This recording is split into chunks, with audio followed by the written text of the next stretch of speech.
Good evening, everybody. Welcome back to 22 Panels and the Visionaries and Inquiries book club, where Psychocomicology, Dr. Edgar Ramos, Samantha Chavez, and Lee Woods join me each month to work through the um, self-therapy via comic of Tom King. Some I don't know quite how to describe it. I mean, we're reading Tom King, but we're I think kind of focusing on um, how it is that he processes and how it is that he works through his own. Well, Hmm. I suppose it's not right to say his own because that's projecting at a level that we can't. But he definitely deals with mental health for his characters in a way that isn't seen a lot. Um, and possibly is better at it because unlike a large quantity of people writing superhero fiction, he's actually, seen various kinds of action as a spy in a war zone and therefore has slightly different take on what it feels like versus just what it looks like. I don't know. I'm Okay. at this point babbling, so I'm going to let one of the trained professionals take over um, for our discussion of Grayson volumes 4 and 5 and the Robin War interlude that was in there. I think it's safe to say that it is very therapeutic, self-therapeutic, for Yeah, and not only Tom's the even writers, said but, that. but for those that read it as well. I think for Oh anybody, yeah, it's definitely self-therapeutic because it allows for someone to reflect and really kind of think back about their life or look at their life through that particular lens. And for Grayson in particular, it's funny because I start to kind of reflect and think back a little bit to the character and I mean it's obviously I think it's pretty self-evident that the book in of itself it's a lot about morality and identity, hence the name Grayson, and he's going back to his original self. So I mean I think that's I mean pretty straightforward, but to look at it a little bit deeper and I'm gonna go a little further here is that so I can sit and talk about like, oh, it's very identity versus role confusion, it's cognitive dissonance, it's a whole bunch of psychological stuff, but there's something in there that I think is being missed is that when he was Grayson, he was the boy that parents died. And and I don't think that that's not really being hit on too much, one. And so there's a lot of trauma, because he died, and who can help me out here? How old was he when his parents died? Does anyone know the exact age or roundabout figure? think it. Like Um, 9, 10. Yeah, I want to yeah, say I think I it want it to say it nine, but I varies don't. some, Yeah. but like He's depending somewhere with on the source, he's somewhere like around 12 to nine, eight, 15. nine, maybe 12. So yeah. Let's see what the official DC wiki says. Keep talking. I'll come up with an answer. Wonderful. So that's going to be important to look at is that when did this happen for him? Because theoretically, when you think about that, is that especially when we're dealing with trauma, is that's the age of where he's fixated. Is that his age where, simply put, where he's going to be stuck at is the age where this traumatic event occurred. And I wonder where that is because while he's looking at morality and throughout the issue, and I love his scenes with Midnighter, with Midnighter's questioning him and making him check his own morality, like you're not gonna kill, blah blah blah. That's not what you do, blah blah blah.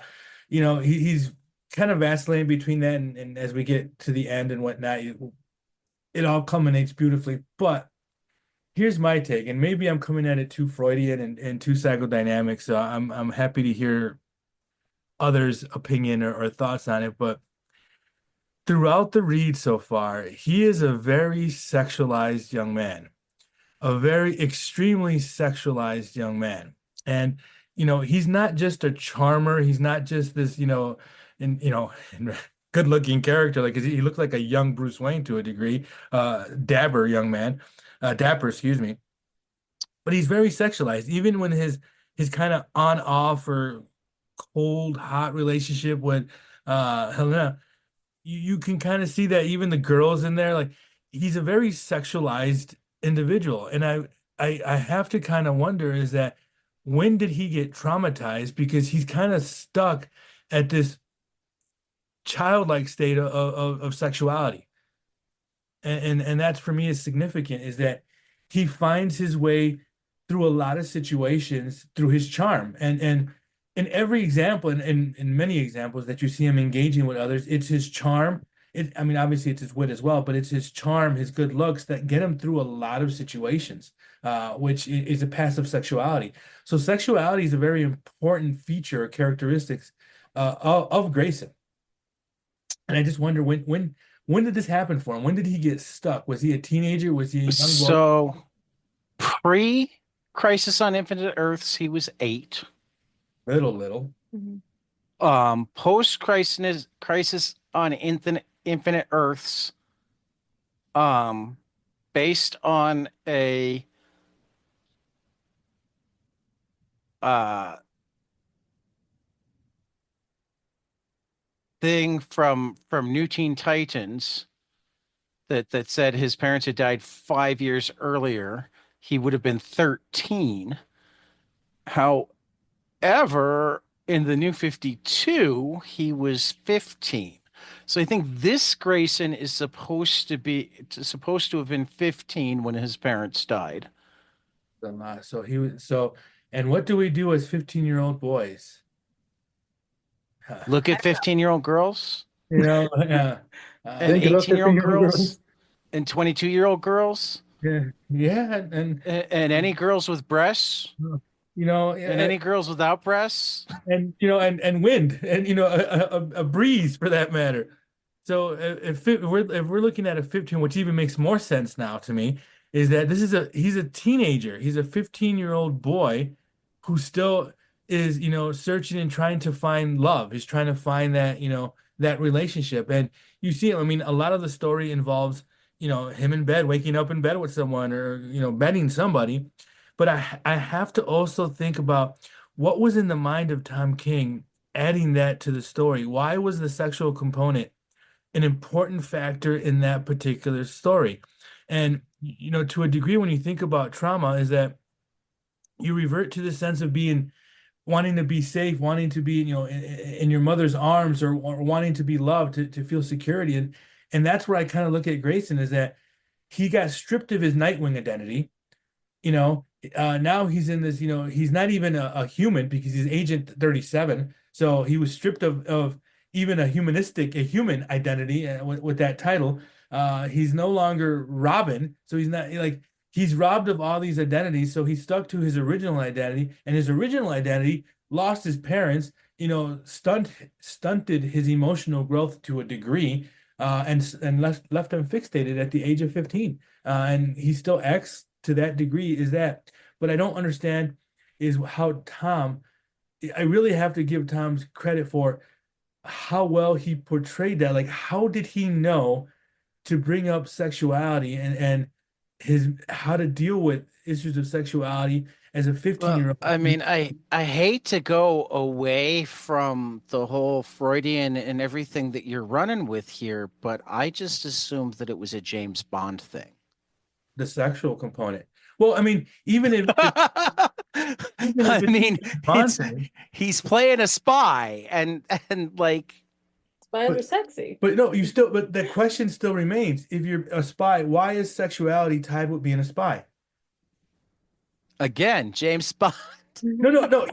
So bring it back to that. Why is James Bond tied? Why was that? Exactly.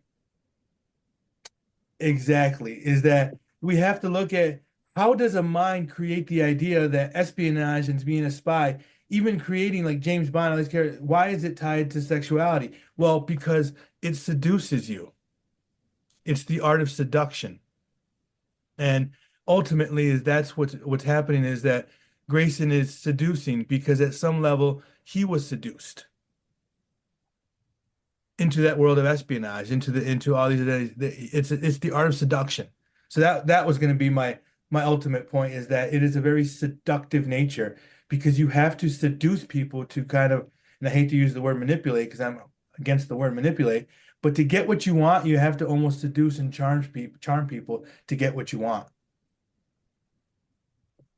That makes That sense? that totally tracks. Well, particularly because for the longest time in the United States and other places that are so puritanical and unbalanced in the way they look at sex, um, it's there's long been like the idea that it's something that men have to persuade women to do.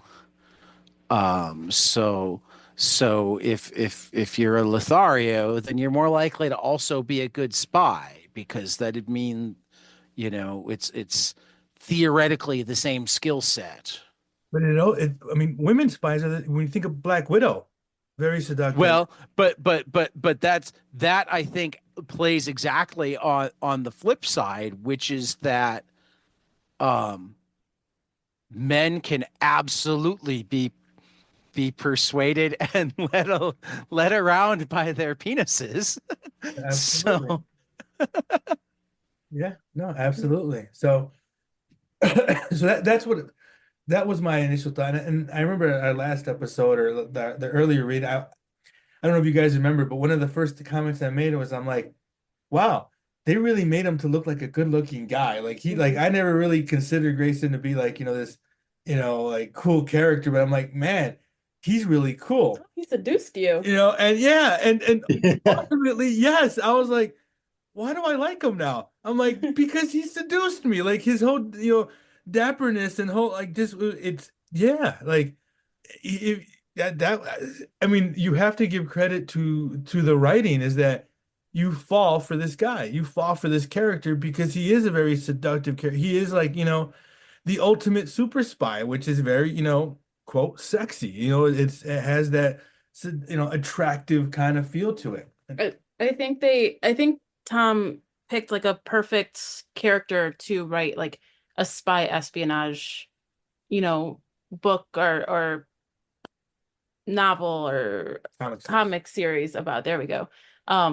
Because Dick has always been like the ultimate big brother. Like he is like there's never really been like a fault about him. Like Everybody needs a dick. everybody needs a dick. And it's funny because like then There's our first dick joke. it is like Big Brother-esque. Like no, our first dick joke was me saying that the reason that female spies are good is because men can be led by their penises. Led by dick. Led by dick. Yeah. I think his choice in using this character was spot on because he is seductive. He is like that kind, compassionate, he's caring, like he's got like all these really great qualities that ultimately lead him to be like a great James Bond role. Like whether he's talking like the fact that he can like seduce, the fact that like you feel safe with him, the fact that like you know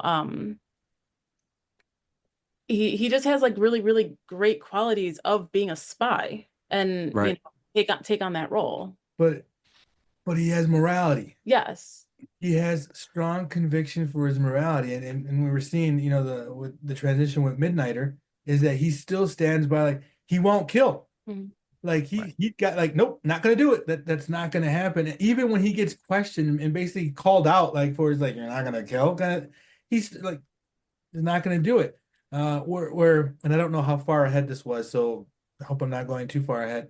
Where then Midnighter. No, we've done all of Grayson, so you can't go too far ahead in Grayson. Actually then compliments him, like, wow, like you got skills, man, like, and takes in what Grayson, like, wow, like I mean, one of my favorite things from Tiger was I hate working with you, but I do actually like you. Yeah, it's like you almost have to give him credit for that. Because you expect that of him. Like for him to flip and like completely go against his morals is like, now this isn't the character. This isn't Dick Grayson anymore. Like this is someone completely else. And that is very like James Bond-ish because like he still went with what like his morals with what was right, and like regardless of like what the higher ups were telling him, and like beyond like, this is what they're telling me of what I should do, but this is what I know is the right thing to do, and ultimately they're going to see it my way. Having him as this character that is, the spy espionage for DC, it's very fitting. Like it fits his role, because for Dick to go against his morals now is not Dick Grayson. Like there are some characters in DC that, like, if they switch sides and go against, their what the writer has like created them to be, you're like, okay, that makes sense, because you're constantly switching sides. Like you're constantly like, you're here, you're there, you're good, you're bad. You do good things in bad times, you do bad things in good times. I can see that character. But Dick Grayson being, I'm sticking to my morals, I am who I am, I'm gonna do what's right ultimately at the end. It fits. Like he wrote the character well and stuck to who Dick Grayson is throughout the series. Well, we finally see, I think the easiest way I can characterize Grayson is that he's an evolved, therapeutically healthy Batman. Yeah. I mean, I think we touched on that some last time. Something that literally just popped into my head that makes this kind of weird, and I think I'm gonna want to come back more to it, not next month, because next month is the Vision, but when we get to Sheriff of Babylon, I'm going to be interested in kind of contrasting these things, because I just realized that while this is absolutely a spy tale, can anybody tell me like what Spiral has as their like guiding principle? That's it. So I try to understand it, because they manipulated their own people, putting this Right. thing and all that, and there's no face to and it's funny, because I'm like, no face, you start to think of like evil doesn't really have a face, that evil can come in any form. So you start, all this was popping in my head, and it's like, well, what does it want for is loss of social control, loss of identity. Well, I mean that's that, but like specifically in talking about Grayson, um, on one side, you see him struggle to keep to his things, and like not kill and not even let people die. I mean, he didn't not just not kill the tiger, he made certain the tiger didn't die, even though the tiger's saying, this means I'm going to chase you to the end of the earth. Yeah. Um, Moral principle. right. But like, why would that even be a problem for him? Because it's not like there's a higher cause that he's having to make that decision for. It's not like if it's the CIA or even the KGB, but he's actually Russian or whatever, there's some sort of principle. We're doing this to make the world safer in this way. These people are dangerous to our way of life because our way of life is. And like, I don't think that they present a guiding principle where it's like any of their people feel like they have to be doing this because that. I mean, the way they behave, it's as if there is one, but I don't think they delineate it. And I think in some ways that makes it really fascinating how much we can be pulled into the story and see it um as a um conflict, even though really it's just spy versus spy.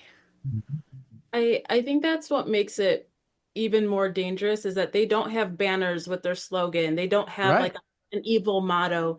Their message is more of like a concept versus like But I don't even think it's a concept. It's just like we're good. We're Yeah. not tied to anybody else. We're not saying why we're good. We're just good. They're bad because they want to do something different. Yeah. When you're saying that, and I don't know if I follow you to on that point, because to me they're manipulated, and I have to look at it. So for those of you that don't know, so I'm a huge gang guy. I do a lot of research on gangs, and the way that a gang operates is if you ask a young gang member, what are you fighting for? They really don't know. They'll Right. tell you like, well, it's because they're, and I don't want to throw out a gang name, for my own safety risk, but they throw out a gang name because they're the enemy. And it's like, but why are they the enemy? And that's exactly speaks to what you said, Tez. Like, we're good. I don't know why we're good, but the others are bad. And that's what a gang does. It's like, well, they're the enemy, but why? Because they're not us. And that's how I would basically say it, is that for Spiral, it's they're good and everything else is whatever because they're not Spiral. So it almost has a very, very kind of simple, it very reminiscent of a gang. It's you're controlled, you're manipulated. How we don't use hypnos, so we don't use any of those tools. Thankfully, but you have the same idea. Like you're manipulated because you're told like, oh, but you got to protect your neighborhood. Oh, but you got to protect your friends. Oh, but you're told these little pieces, but you're not really told what you're fighting for and what they really represent. You're not told that.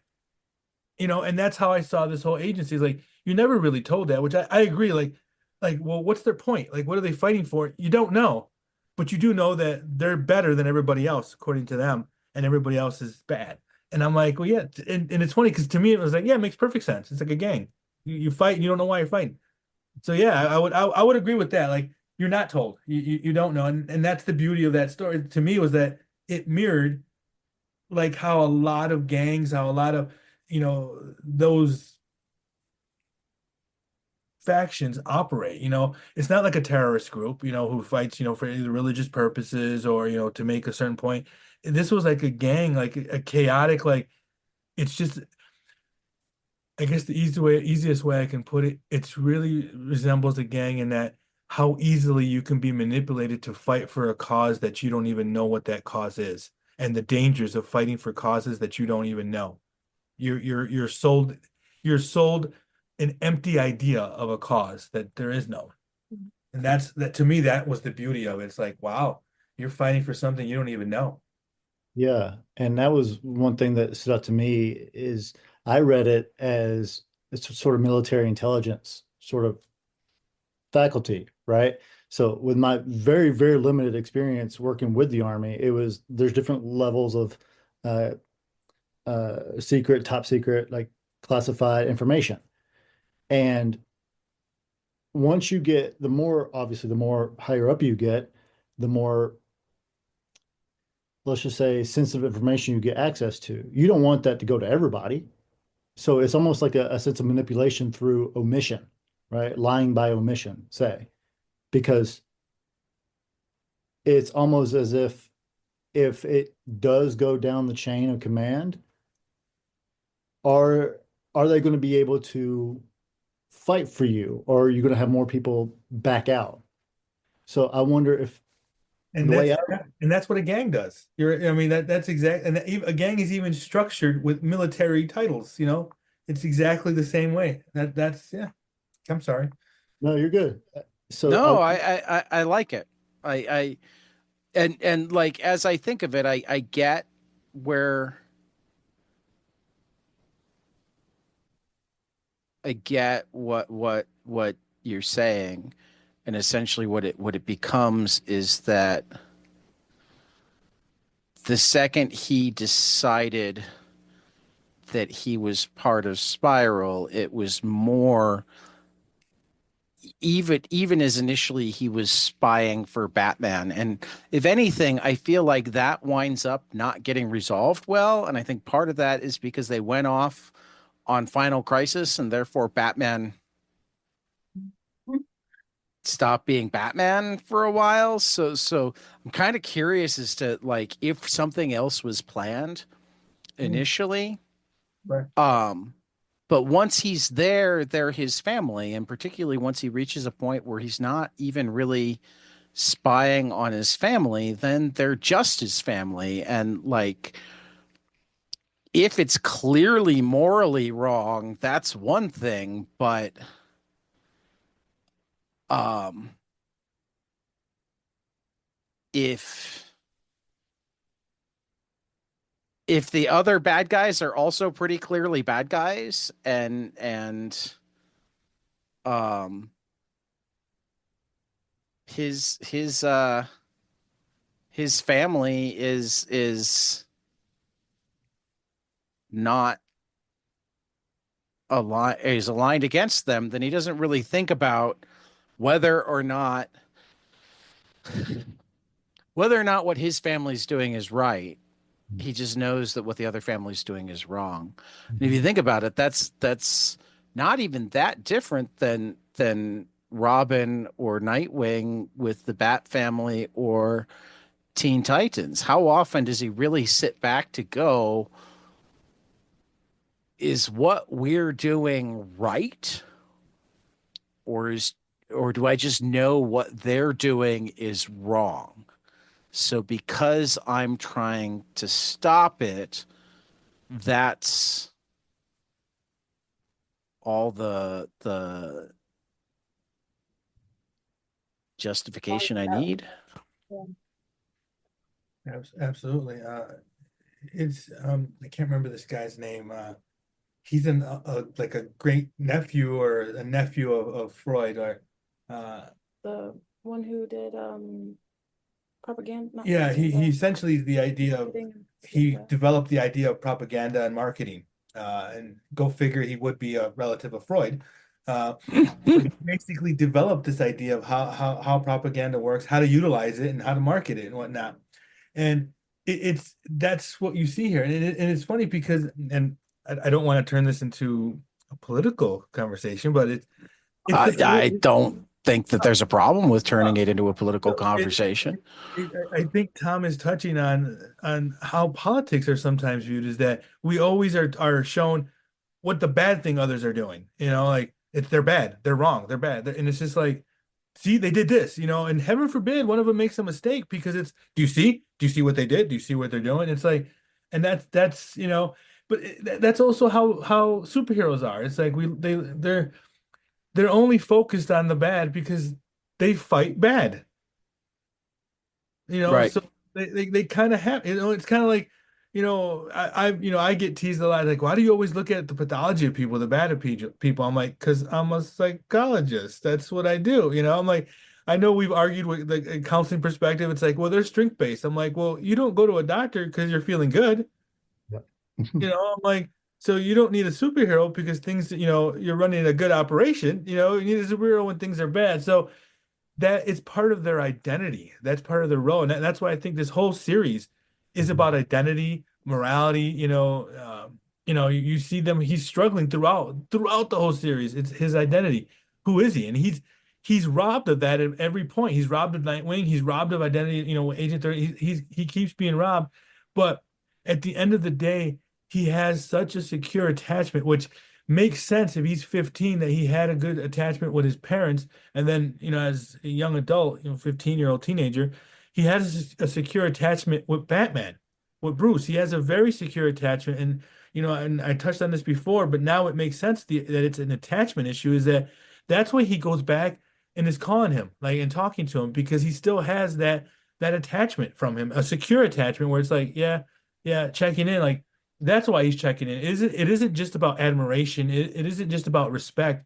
It's about attachment. It's the pseudo daddy. And that's where he's, getting his, and he even plays the detachment with other people in his life, his love relationships. Like, things will be all right. You can do this. Like, the way he talks to them, like, he's a very securely attached character.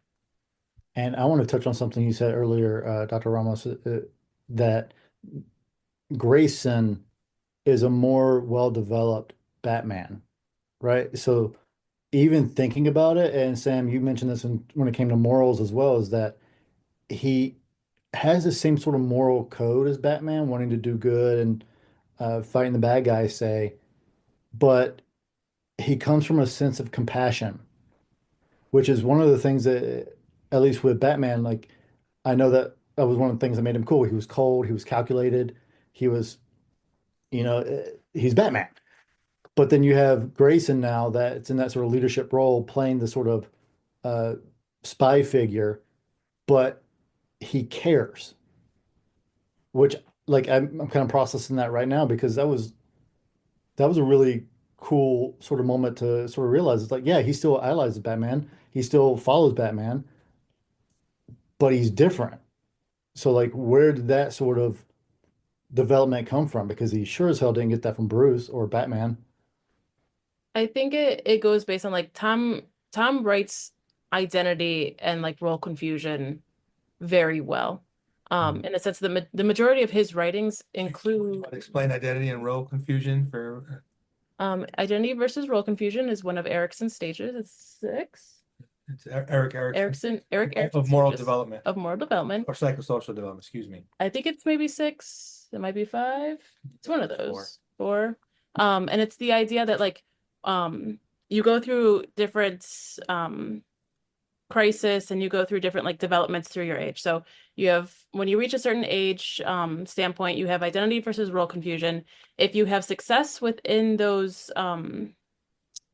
dynamics, is it 8? Oh my God. You gain a sense of identity. You know who you are. If you have a crisis within that age range, you have the role confusion. Is it the 5th stage? 5th stage, yeah. 5th stage. I'm getting conflicting information. So when Grayson does it, or when Tom writes about it, all of his books, all of his issues, all of his comics, all of his characters go through some sort of identity issue. And the thing that I think is very interesting with Dick Grayson is that he is still Dick Grayson regardless of the identity that he takes on. He stays who he is, and it's either because of maybe that attachment or like he knows who he is deep down. Because we have an angry Robin, we have a sad Robin, we have a mad Robin, like we have girl Robin, we have boy Robin. Like there's 17. We have a red Robin.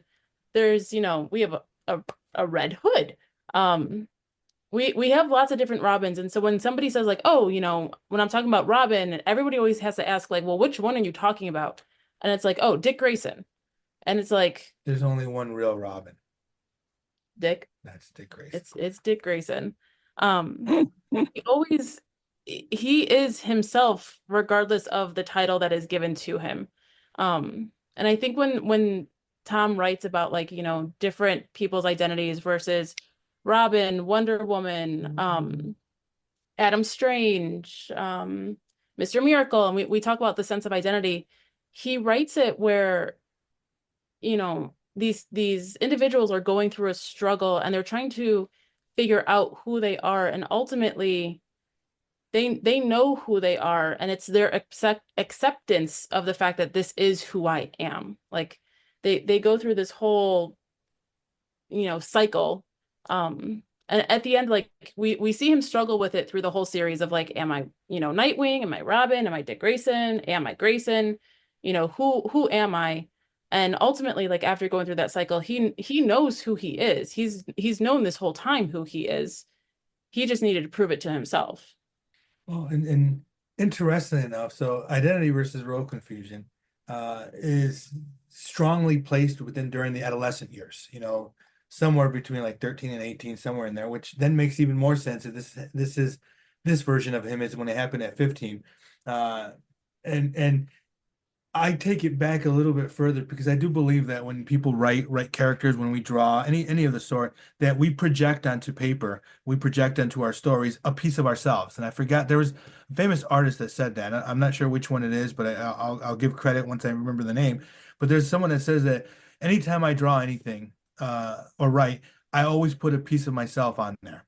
And I think it's a very solid and true statement, projective statement, in that I think Tom puts a little bit of himself on there. And, he went from one career to the other, went to the CA, and then he went back to, wanting to be, a writer. And you have to question and look at, is that something for him? Is his search for identity? And that's why it's so easy for him to write this idea of identities and struggling with identities, because he himself remembers that or recalls having that struggle of how to figure out who he is. And that's what we see there. We see Grayson trying to, understand his identity versus the roles. Because I think it's really well shown when he's stripped of Nightwing, when people find out his true identity. He's stripped of his name when he's called Agent 37. He was stripped of being Robin. So you see they're stripped of all these things, and what's left in your identity is your name, is who you are, going back to who he started as Dick Grayson. That's who he is.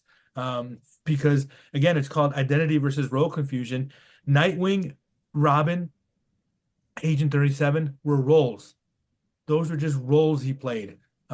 His identity is Grayson. That makes sense. For that matter, it's post Tom King, but the end where there's the fight inside of his head, Oh, where the spiral guy has to yeah, with all the um take on all of his different roles. Um, it's it's a what's the word I'm looking for? It's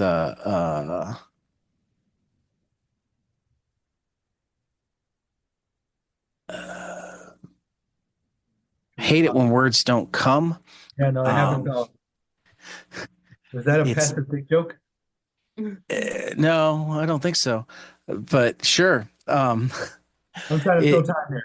no, I get it. It's a manifestation of that. It's a visualization of that. Is that like sure? Uh,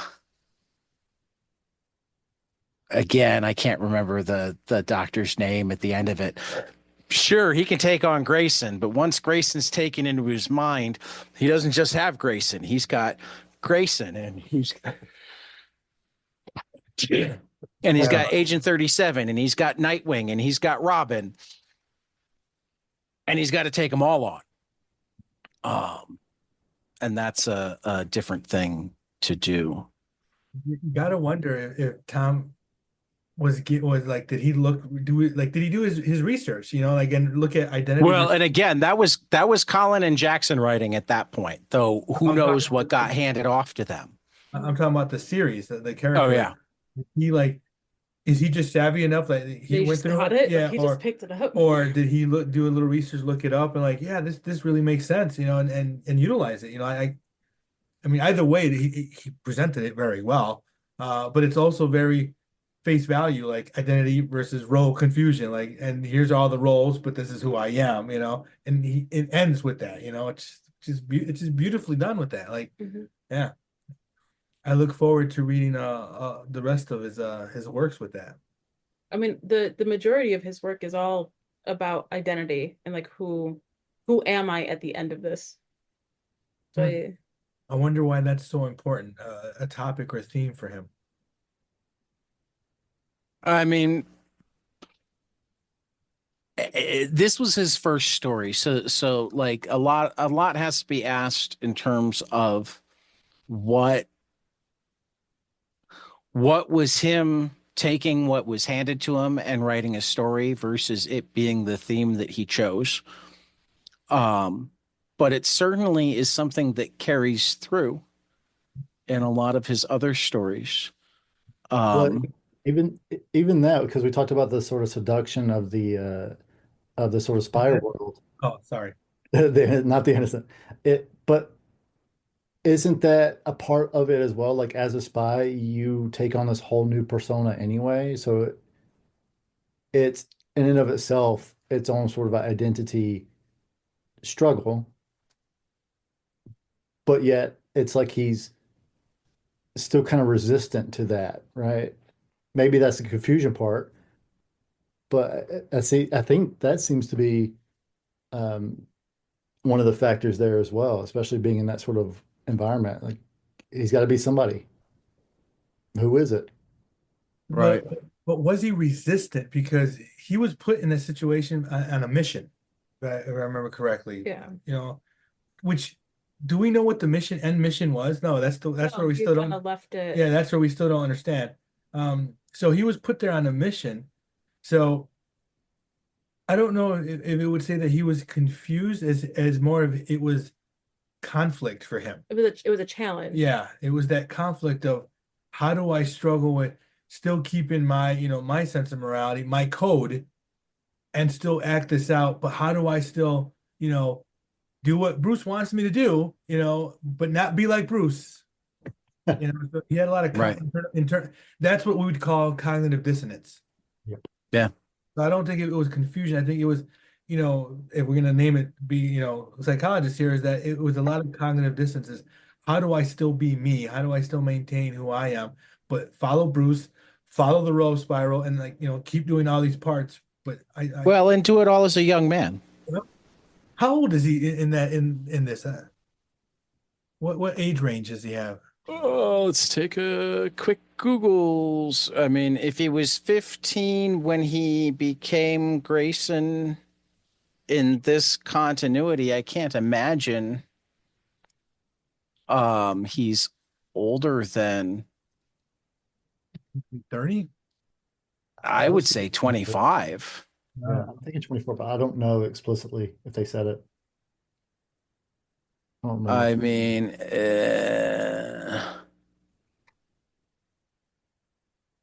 I mean, in the current Nightwing comic, he's mid-20s. Oh, he was young. But again, we have These guys just age so slow. well, Batman was famously 29 until Frank Miller wrote Dark Knight Returns. That was the first time Batman was over 29. Like, am I just getting older, or they're just not aging? Well, the white Right. Comic time is different. It hurts. it's just not fair. I feel like they go through 5 years of development in the course of a year.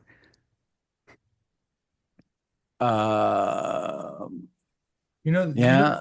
I'm getting another place that says he's 28 or 29 with Jason and Damian catching up on him in age. Well, yeah, because you have old Jason who's, a preteen, so he has to be at least 30. Yeah, so I figured he was at Well, but again, like I think he's might be 30 now, but I think At the point in writing. when he was Agent 37, he was in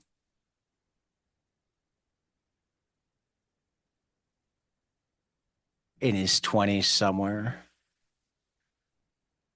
I wonder if we could go back and find the tombstone from when they because remember, technically he's dead when he's Agent 37.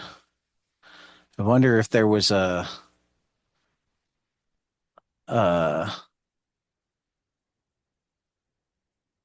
tombstone in any picture.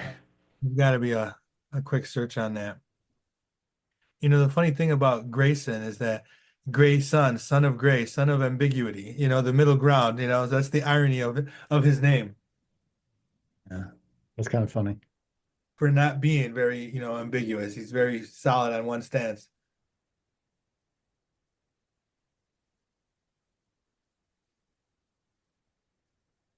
Yeah, I'm not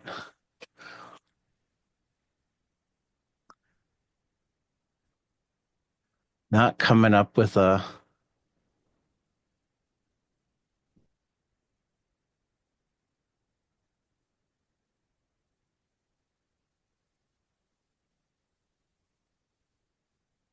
that's just people bitching about it.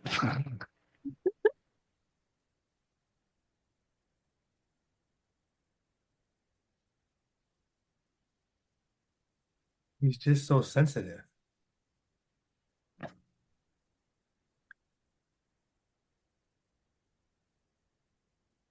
$21, $22, and 0 hour.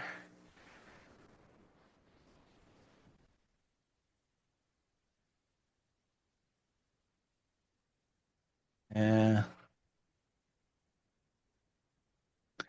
Apparently, he joins Batman at 8 pre-crisis, 13 post-crisis, 15 New 52, became a Teen Titan at 19, Nightwing at 19, and has been 28 or 29 for a while now. Prime years. Yeah. I mean, I kind of feel like he reads like he could be in his 30s Very mature. But I mean, now, but I don't think he reads I mean, in Grayson, I feel like he reads as somewhere between like 25 and 28. He strikes me as out of college, but not. Oh, well, look at this. uh-oh. What did we discover? It sounds Dick, good. Dick was, I think I just saw Dick was 21 when he joined Spiral. Dick was 21 when he joined Spiral. He was so young. Right. Yeah.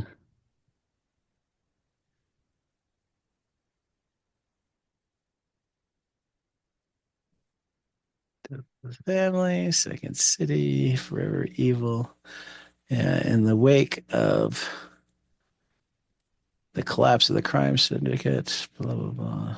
Well, that makes even more sense than why he's so hypersexualized at 21. Yeah, Oh, pretty much. yeah. Because I distinctly remember there were the other college girls on campus. Uh-huh. Yeah. So Oh, wait a minute. Look at this. Let's see if we can zoom in on this enough to That side, please. he's The holding top. up does it have a birth date on it? No, it's got weight. No, his ID doesn't actually have a birthday on it. I was thinking that might be helpful. But His brain still hasn't even fully matured yet, so he's still got some yeah, no, I mean, and that's overall where I was going is that um Well, no wonder I they wrote him feel as a cool, sexy spy. He's 21. Huh. Like he is yeah, I feel like at the oldest he's like the 25 and his brain has just fully matured. it is Right. like what 28, 29? 25, Like no, right. he's a cool, sexy spy because he is a cool, sexy spy. Right. That's Right. I could Right. still be a cool, sexy spy. How old was James Bond? Like 60? Depending what era we're looking at. yeah. yeah. You know, I could pull it off. Sean Connery. Yeah, he was like 70, Bond. 72, still being James Bond. He was still cool as hell. Yeah, I'll give you that. So yeah, I So wasn't old. thoughts on the Robin War? That was I, kind of cool. I loved it. But this I read it last week, so you guys need to start talking about it first so that it will start coming back into my head. Oh, for sure. This one actually hit me on a little bit more of a personal level than a clinical level, um, because it was all the Robins that were under Batman, and then there was the community of Robins that weren't Robins but wanted to be Robins, and then it was Commissioner Gordon that was Batman, but in a bat tech Kind suit. of, Yeah, like a mech suit of some sort. Um, and what ended up happening was, at least what I read was each Robin was kind of taking on their own sort of protege. So very much like this sort of Batman taking on Robin or Dick Grayson. And well, ultimately, they were assigned certain people once they ruled out who the ones were that were worthy to be, to go up to the next level. very much. And then essentially the ending was that Dick Grayson ended up ratting on them, or implied that got them in trouble, got them Wait, locked did you up, say ratting on them? ratting, tricking, whatever you want to call it. Freaking ratting. I don't know if I agree with that term. Okay. Harsh. Oh, you say harsh? That was really harsh. I don't know if he ratted on them. But it came down to, and the part that, like for me, I definitely sort of where it hit me was as the oldest brother for two little sisters. It was like, would I go to such lengths to protect my family? Again, the concept of family, what would you do for them? Um, and yeah, the Robin War, that sort of arc, I loved it.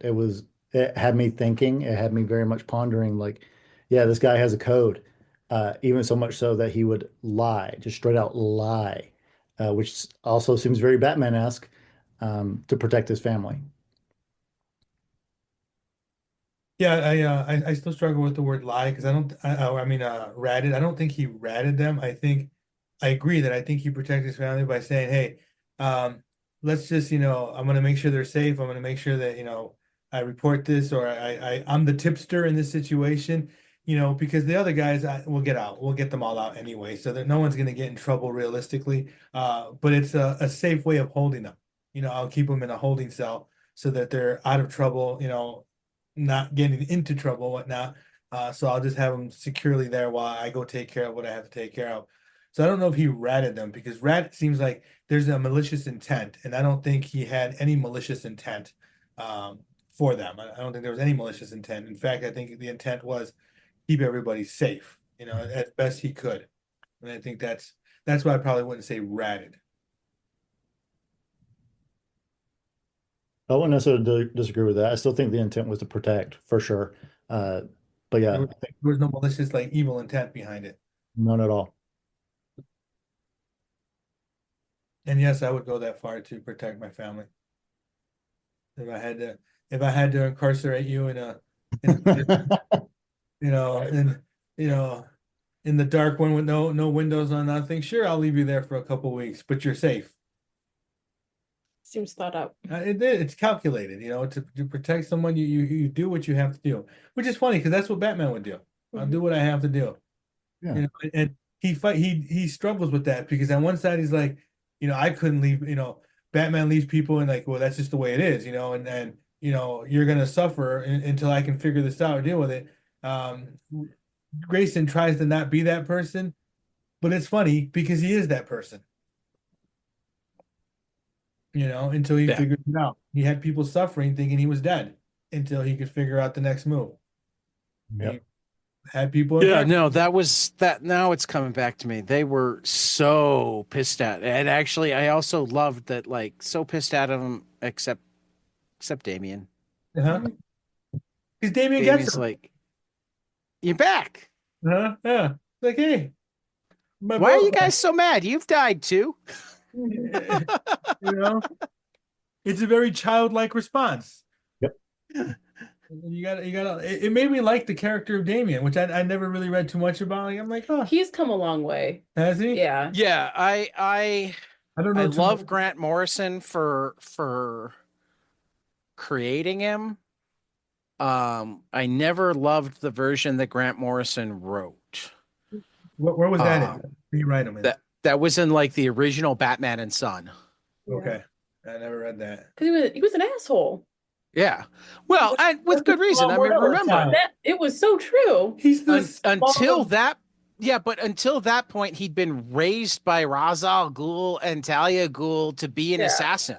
So it's not like he, He didn't choose it, but still. right. It's not like he was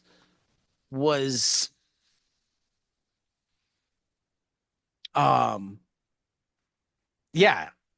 It's not like he was by choice an asshole. He'd been raised to be an asshole. And then for whatever reason, Talia decided that he needed to know how Batman worked. And she assumed that that would just solidify him in this is the way to be. And instead, through Batman, but in a lot of ways, even more through like Dick and Tim, he started to go, oh, oh, oh, there's more to life than power. And there are powers that don't involve intimidation. Um, And ironically, and it wasn't even until long after his Batman run, um, my favorite Damien is also from Tom King, but it's in the Lizzie backup stories and the two issues Oh, where where of Wonder Woman where it's Damien and Wonder Woman trying to rescue Steve Trevor. yeah. Those are my favorite Damians. The Super Sons, the original Super Sons series, particularly like the first 6 issues of it, my second favorite. But like, and did you see it got solicited yesterday? There will be a Trinity 6-issue miniseries. Oh, I did see it. Yeah. Ah, I saw it popping up, and I'm like, I don't, yeah, is this yeah. real? It looks like we're gonna get more corgis too. Yeah. Crisis of Um, the Infinite Corgis made it into the solicitation. I think his the way that he's progressed, I think has been much more he still holds on to who he is, and he never denies the fact that, like, yes, this is the way I was brought up. But it's that whole like nature versus nurture. Like, this is my nurture. Like, this is the environment I was brought up to be in. But it's in his nature to have changed his way of thinking, and like being around like the Bat family versus being around like the Al Ghul family, you know, really changed him, So I think, for make better. sure I understand. So in his nature means he's biologically predisposed to. I think be the person he is now versus like That's who he's he biologically predisposed, and then his nature forced to be like an environment. assassin. Like, he had much more of like just kill. Like, Well, his nature is like he's smart and he's got like the the physical skills and whatnot. But the nurture is, do you have to go all the way to killing in that, or can you do other Batman stuff with that? Mhm. I think is like the thing that, because certainly the way he was initially nurtured was like kill, kill, kill. And this is why I love my my favorite Batgirl is Cassandra Cain, because like she similarly was raised as like the silent assassin and like saved by Batman to like, and now she's got a sense of humor. It took forever, But she's but got it. realistically, it took forever. It shouldn't have come easily. You know, I mean, she was trained to kill like as soon as she was able to walk. you know, um, I don't know. The only thing I've seen of Damien really was the Battle of the Suns or something. okay. Oh, The the show. show, the Yeah. movie. Yeah, that's the only thing I said. I'm like, oh, and he was. I thought it was cool. I'm like, oh, it looks cool. Like, and then I got to see pieces of him in this, and I'm like, oh, I kind of like this guy. Like, He's I like this character. Yeah. he's come by like since he first popped So up. is Tom King rendition nothing like? Well, no, when did he start changing? Because Tom King didn't write this personality of him. He's been like this for a little bit now. No, no. By the time Tom King has him perhaps even a little bit more laid back and funny than he was by Super Sons, but like his major transition, and one of the reasons that so many people were upset when they aged John up was when they did the Super Sons comic where you had the 10-year-old John Kent and the 11 or 12-year-old Damian Wayne, that man, did he lord that like 2 years over him. Oh, okay. So it's been he changed, his personality has changed. Yeah. I mean, really, I mean, it started with the Batman and Son by Peter Tomasi after Morrison was done with it, but it really started seeing a shift with the Super Sons also by Tomasi Mhm. early in the Rebirth era. I mean, Super Sons was a book that I used to recommend in the way that I'd recommend Flintstones.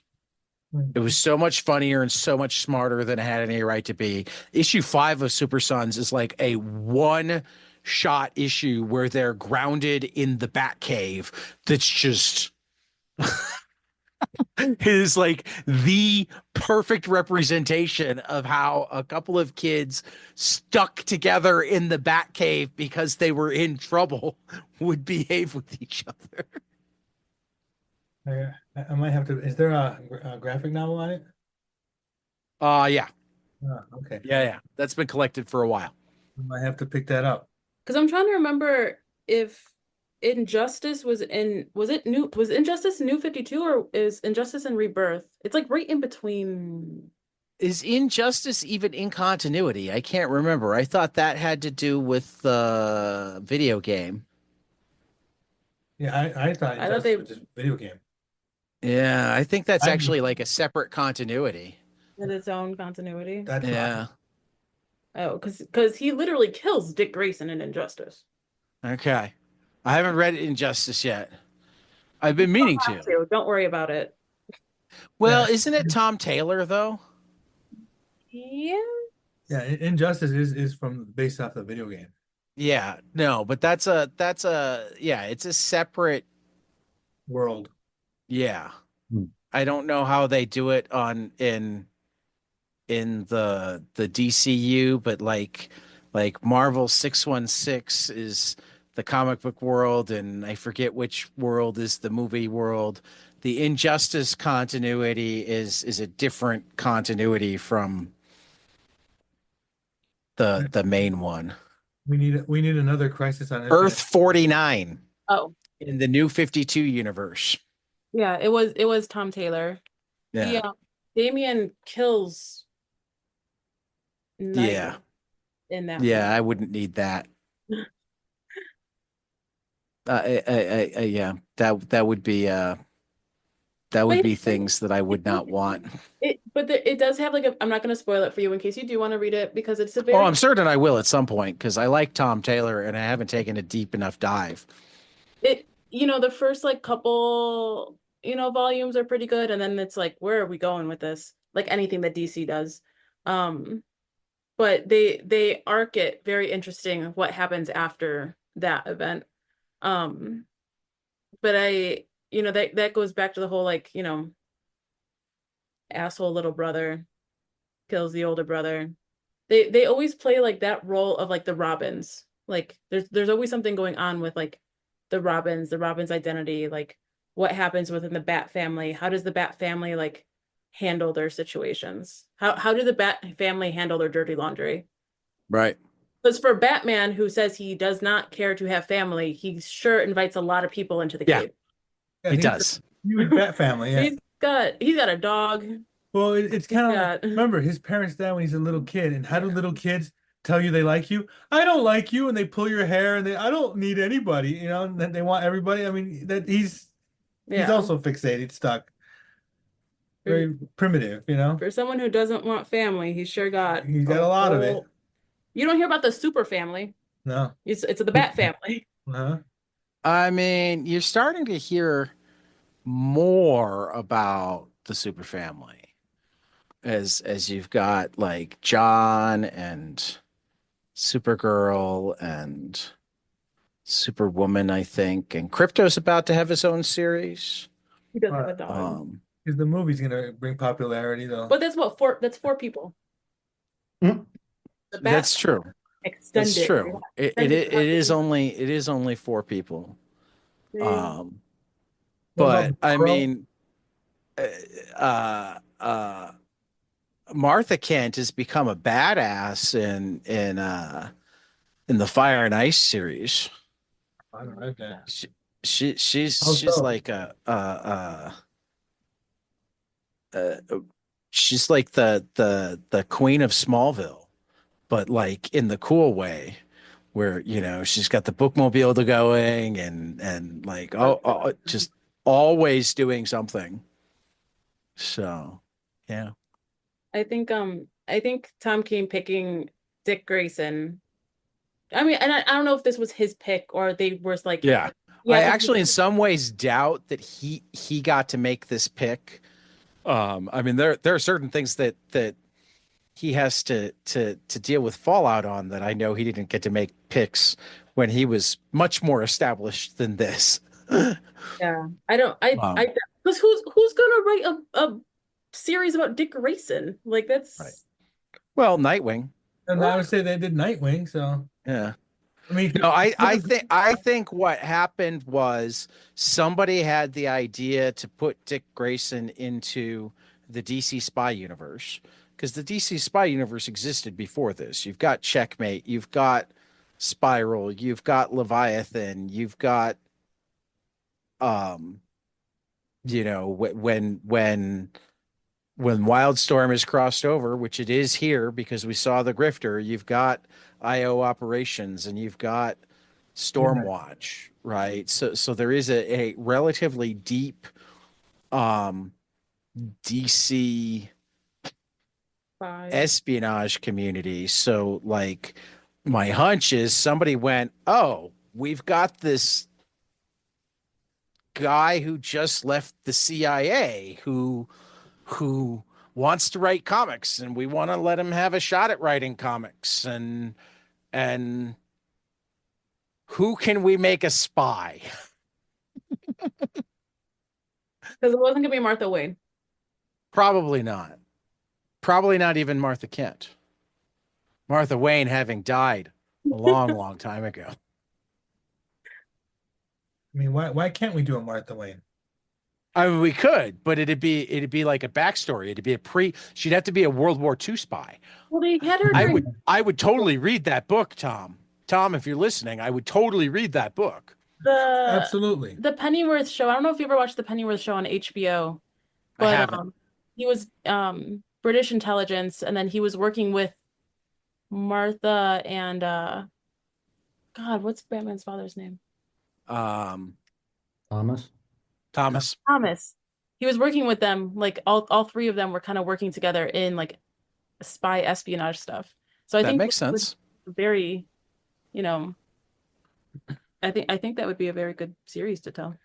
I'd like That to see totally Tom, makes sense. I'd like to see Tom King do a therapy group with the parents of all the superheroes. Mm. That's what I'd like to see. Is how dealing with children, special children. Maybe that's the one that you should start writing. You know, like Yeah. how does Martha how did Martha deal with if Batman's parents were Well, it alive? would really be Alfred on that one because how hard was Bruce to deal with before they died? Well, you got to I mean, question first him. of all, he was very young, He had some of his tendencies in there. probably. You know, he had to have some of those. But I'd like to see that. Yeah. Yeah. Mom's in Well, crisis. any parting shots? I think for me it was just really good to see a character really well explore their identities and roles and the trials and tribulations of figuring out who you are and standing by your morality. I think it's reminiscent of the old cartoons of morality still stands strong, and we see that in Dick Grayson. Yeah. Like And it those was are it was a long read, but it's a worth it read. Yeah. Well, because it's an omnibus. Yeah, it's very long. very much agree. Well, that's why we took 2 months. Yeah.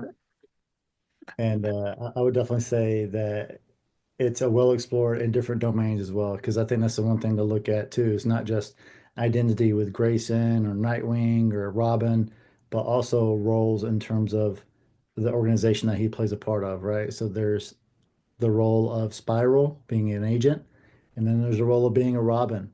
And especially with that, as we talked about the Batman extended family, what role does he play? So very well explored, very well done. All righty. Well, that I think is a good place to wrap up this Visionaries and Inquiries. Next month, we'll read the Vision and maybe some of his short stories if we get to them. But definitely the Vision. his one major Marvel foray. Yeah, for 22 panels, this has been Psychocomicology, and we will see you after the next page. Hey guys, this is Tyler from 22 Panels. I'm here to tell you all about our Patreon. If you enjoy this show, please consider donating to our Patreon to keep this show going. We have many different tiers, all different levels to help you decide what's right for you. Okay, so get on out there to patreon.com/22panelspodcast.